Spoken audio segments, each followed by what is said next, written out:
ધમકો વગાડ્યો બાપ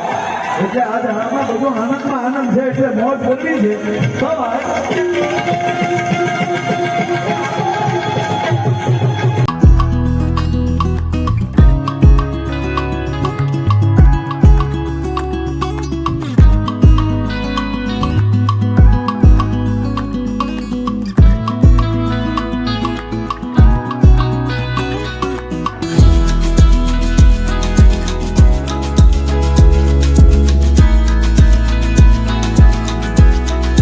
hello guys तो जो जोरदार मस्त डेकोरेशन करी है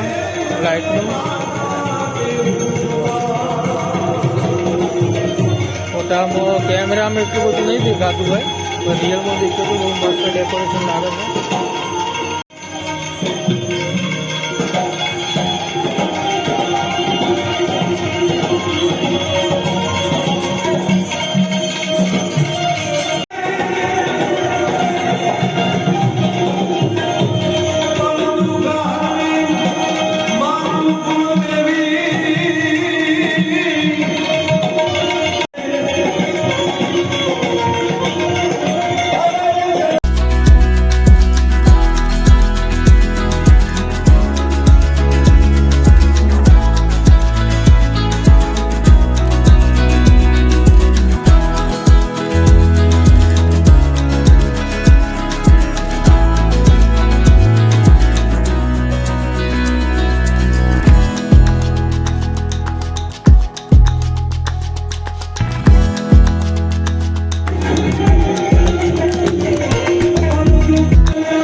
ચાલુ થઈ જવું જોઈએ ઓડિયોમાં ત્યારે આપણે કહી શકાય કે આપણે એ છીએ હવે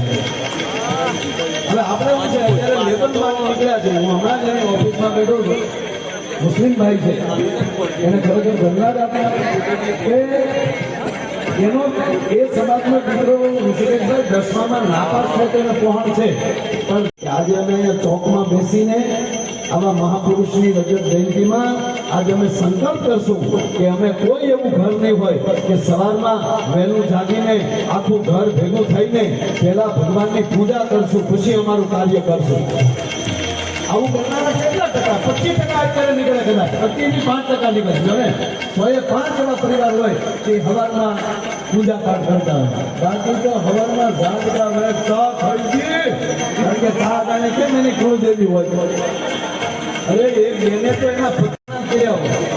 હવે એની પત્ની ખીજાઈને બોલી કે મારે રસોઈ કરવી હવે તો ઊભા ખાઓ પડ્યો પડ્યો શું કે હું ક્યાં સાવલીમાં હતો બોલો એને જાગૃત નથી એટલે તમે શું કરજો એટલે હું તમને આનંદ કરાવવાનો છું અને ખૂબ આનંદ કરાવું છે પણ આ સંકલ્પ જરૂરી છે આવા મહાપુરુષની જ્યારે જયંતિ ઉજવતા હોય ત્યારે મારે તમારે બધા એક વ્રત લેવું જોઈએ અને જ્યારે કોઈ પણ સ્તુતિ આવે કોઈ પણ કથામાં જાઓ વિશેષભાઈ વ્યાખ્યાન ઉપર બેઠેલા મુક્તા એમ કહેતા ભાવ ની દાળી પાડી ધૂમ ગાજો કોઈ નો ગાય પછી અમારે હમ કેવા પડો ધૂમ નો ગાય અને અમારા બાળોજીના હમણાં ભાઈએ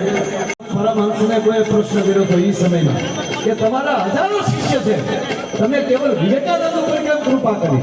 ત્યારે રામકૃષ્ણ પરમહંસ એટલું બોલ્યા હતા કે મેં કૃપા નથી કરી એને પાત્રતાથી પ્રાપ્ત કરી લીધું છે વરસાદ તો વરસતો જ હોય પણ બીજા જેને આવડે એ કરી શકે આ ઉપર આભાર છે તો આજનો આવો વિરોધ જ્યારે કાર્યક્રમ છે બાપ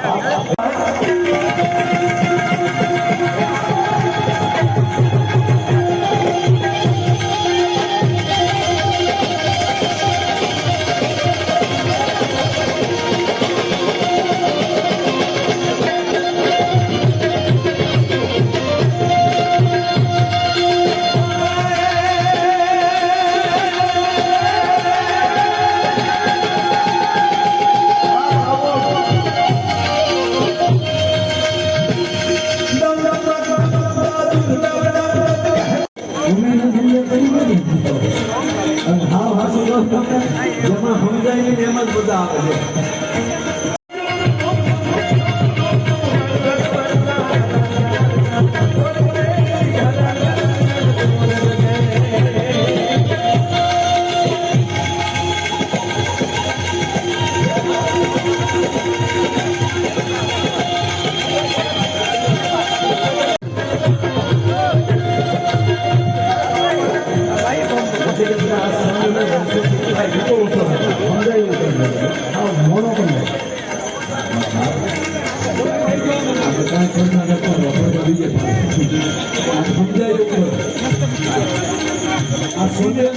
સમાજ